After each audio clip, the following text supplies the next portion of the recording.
मजीद 21 अफराद की जान ले ली। 24 घंटे में मजीद 7048 मरीजों की तस्दीक। मुस्बत केसेस की शरह 11.53 रही। पंजाब के मुख्तलिफ शहरों में धुंध। लाहौर से शेखुपुरा ननकाना साहब मोटरवे M2 और M3 बंद। हद निगाह कम होने पर M11 पर भी ट्रैफिक का दाखिला ममनू। बल्दियाती निजाम के खिलाफ कराची में PSP का धरना। मुस्तफा कमाल का मुतालबात की मंजूरी तक एहतजाज जारी रखने का ऐलान। आज दूसरी मुलाकात में मामलात हल कर लिए जाएंगे।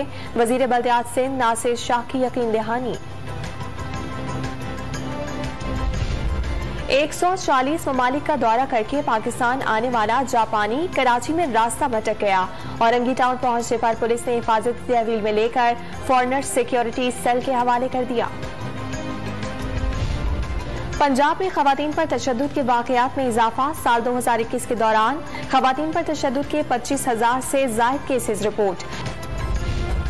लाहौर में बुखार की दवा की किल्लत पर वजीर आला पंजाब को नोटिस। सेक्रेटरी सेहत से रिपोर्ट तलब करते हुए दस्तयाबी यकीनी बनाने की हिदायत कर दी। हसन अब्दाल में सड़क की तामीर के मंसूबे पर तख्ती लगाने का तनाजा। PTI रहनुमाओं मलिक अमीन असलम और MNA ताहिर सादिक ने अलग अलग इफ्तिताह कर दिया। एक दूसरे पर तनकीद के तीर भी चला दिए।